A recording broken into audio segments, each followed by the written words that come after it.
Cheers to another state of play, everyone. Mm. Alrighty. Hello, hello, hello. Welcome to my state of play recap. We're gonna talk about kind of what was announced, what's coming up, what did they showcase, and overall is the recent price increases worth it?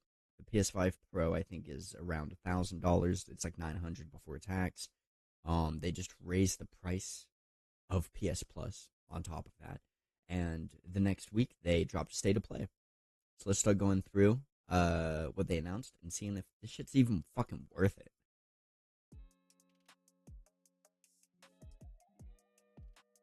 Yeah. The first thing that they ended up getting into was the Wolverine game. I loved the Spider-Man games. I mean, I find it very annoying that they didn't continue to support Spider-Man 2 after its launch. I understand because they really wanted to focus on Wolverine. I know they had that really big leak and all that kind of stuff, which may have dampened and left a sour taste in their mouth. May have dampened their plans a little bit for a lot of stuff they were working on. But regardless, the Wolverine game looks fantastic. Bloody. It is bloody. It's gory. Jean Grey ended up making an appearance in the gameplay a little bit. So, I'm excited to see where they take that. I'm excited to see where they take the story. I'm gonna go on ahead and show a little bit of the gameplay, off to the side here. But it looks good. It looks good. I believe we're getting a 2027 release. I believe they're gonna have it compete with GTA 6. I hope the game does well. It looks fantastic. The gameplay looks really smooth. The graphics are beautiful. The explosion looks fantastic. There was this one sequence there's like this chase sequence on the road, and Wolverine goes to cut these poles and shit, and they fall down. And it was just absolutely fantastic. There is a new Rayman game. I honestly, if you'd had told me with Ubisoft as a failing company how to save Ubisoft, remaster an old Assassin's Creed and like do it well. Bring back Rayman.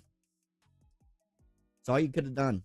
Finish Beyond Good and Evil 2, by the way. Are we still? Do we care about that still? Is anyone? Hello? Hello? Is anyone? Hello? Hello? Do we still care about that game? But yeah, I don't know. I was not expecting a Rayman announcement, especially with it being a Rayman Legends continuation. So that looks fantastic. I'm very excited to see how they flesh that out. I hope Ubisoft continues to re-garner good faith with the populace, because I did not play Shadows. I still have no desire to play or purchase Shadows. I grew up on Assassin's Creed. Brotherhood is probably one of my favorite video games of all time. And, after Unity, I just stopped caring. Like, I didn't get Syndicate, and then Origins came out, and I was like, eh. But then Odyssey came out, and then I got back into it, and I played Valhalla, but I don't know. We'll see how resynced Black Flag looks, and I guess play it by ear. A Tomb Raider reboot. Lara Croft is hot. I played Rise of the Tomb Raider. I played the newer Tomb Raider games, and they were fantastic. I I um I didn't mess with Uncharted that much, but I understand why there is a certain like religious fervor people feel, or I notice they have when they talk about Uncharted.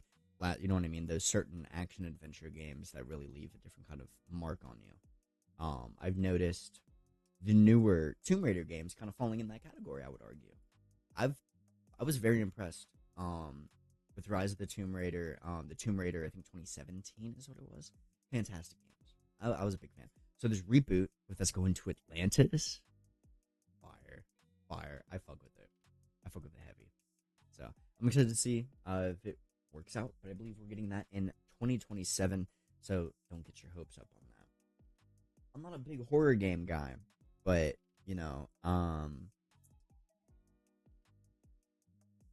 we're just gonna get into it. Silent Hill. I want to talk about this. Silent Hill Townfall. Whoa, dude, shit was insane. I'm gonna put a little bit, on the screen over there. But what are we doing? This looks, this looks really good. I was really not expecting it. I'm not a horror gamer, but at first, I thought it was because they did directive 80/20. Uh, not Sandfall.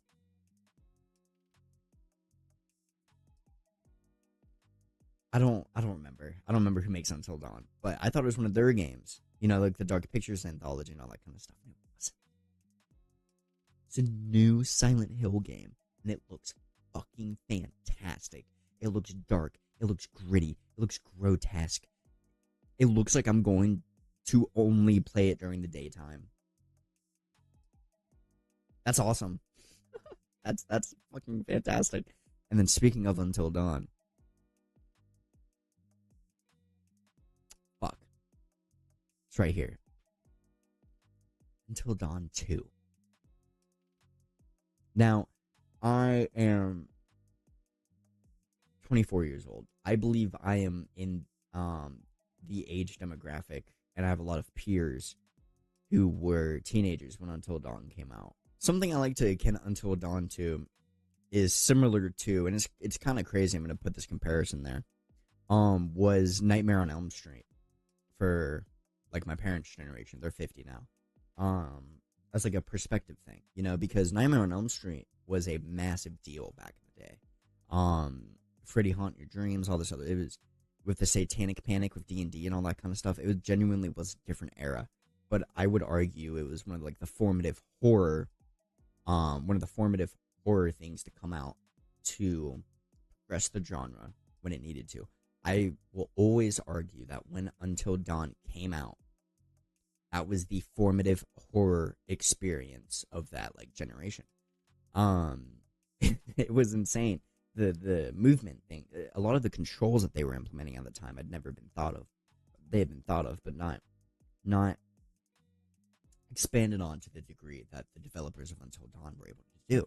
And then to even further encapsulate on that and expand on that with fucking goodness gracious, the Dark Pictures anthology, Man of Medan, all the stuff that they did was just beautiful. And now we have Until Dawn 2. But my issue is the way that they ended, like with the remake of Until Dawn, they ended it kind of ambiguously with them potentially bringing back some of the older characters. We got to see the curator in there, the kind of the omnipresent therapist figure that takes you through the games. It's about the only cameo I think we got.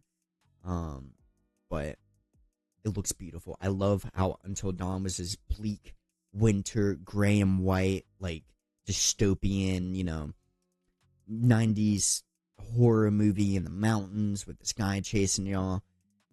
And then the juxtaposition. How do you do better with the sequel? Get some color in there. Get some color in there. We're on a tropical island.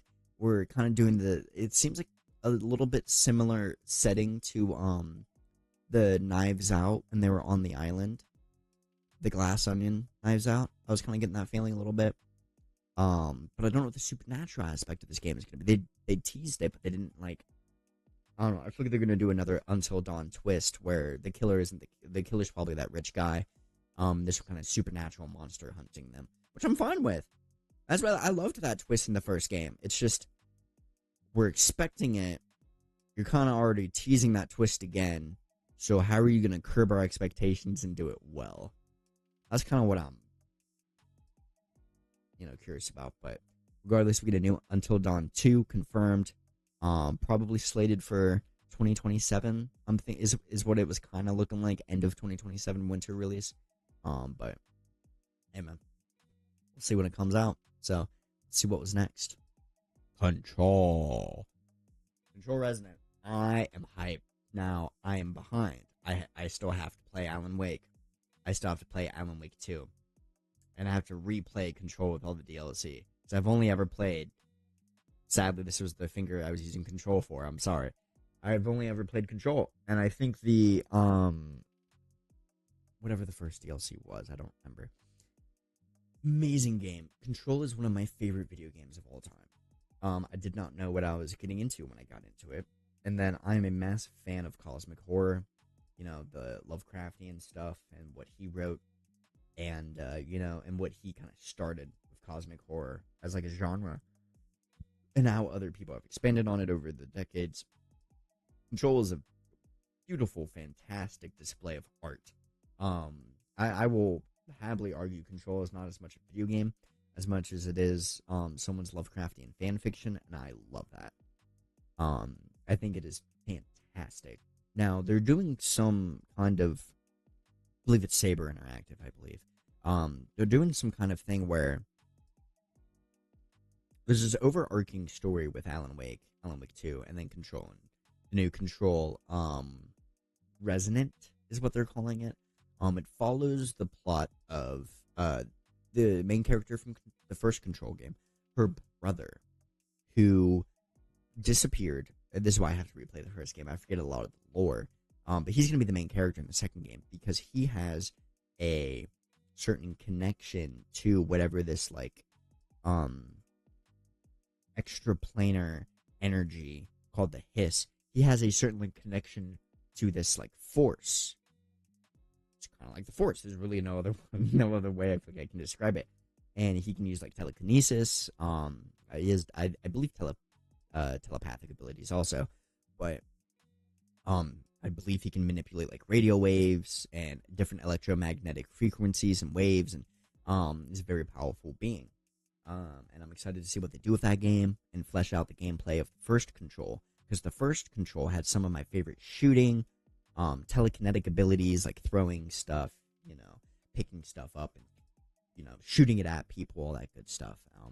I just hope that they do as good of a job with the sequel as they did on the first. So let's go ahead and see what we'll get into next and final, I believe.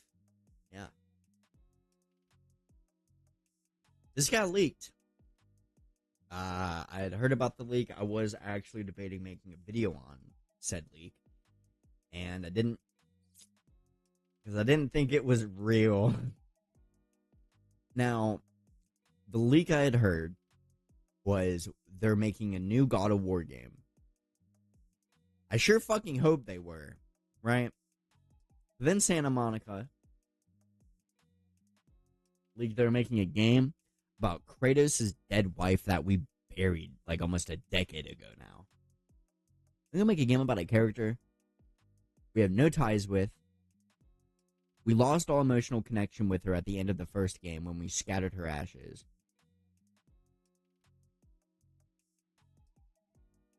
But then you did something so unexpected. You made it work. I did not care. When I was so worried for the public backlash on this. I was really expecting, I don't care what the public perception of this probably is. I was assuming if you're going to announce a new God of War game and it not be God of War 3 with Kratos or Atreus, people were going to freak out. And it would not be good. Because what the leak was kind of making it sound like is it was going to be more prequel. It's not. This game takes place after Faye's passing. And she goes into, I really don't want to spoil what the game's about, because I can kind of pick up what they're putting down lore wise. She is in a purgatory where all the dead gods are, and we open up with, I don't know who he is. I noticed there was a lot of Asian armor kind of and jade embellishments going on. So I was, and there's this really cute little Asian religious dog creature at the start of the trailer. So I was thinking, I was like, or like did she die and get like resurrected maybe in a different like pantheon and a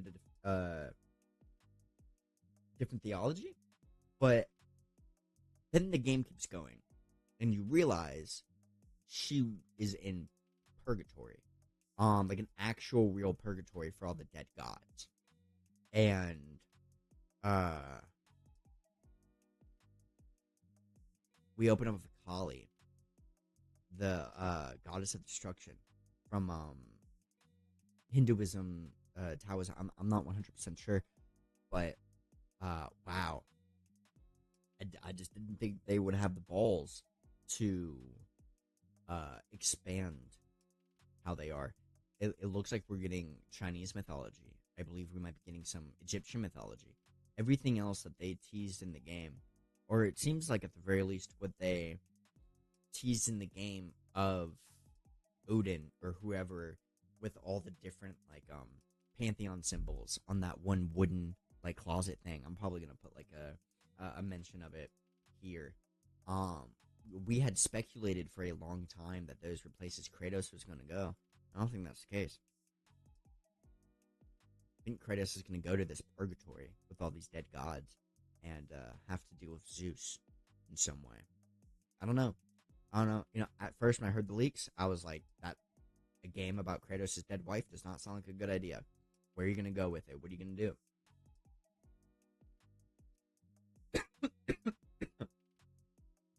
Then they showed a 30-minute trailer, and I want to pre-order it. I want to pre-order it. I'm very impressed. But yeah, that was pretty much the extent of the state of play. Quite a bit more than I was genuinely hoping and expecting for. No news on the Jacksepticeye Bloodborne movie. I'm personally still very excited about that. That just got announced though. I don't think we're gonna get any news on that till Game Awards, probably like towards the end of the year. Then again, knowing how fast a lot of people work on a lot of stuff nowadays, and with it being an animated movie, I could maybe see some news coming out September-ish, but neither here nor there. That was pretty much my state of play recap. As always, my name is Michael. Thank you guys for watching. Leave a like if you enjoyed. Go on ahead and shoot me a subscribe for more gaming news, more gaming updates, and that kind of good stuff. Yeah, my name is Michael. Thank you guys for watching my state of play recap, and I will see you guys next time.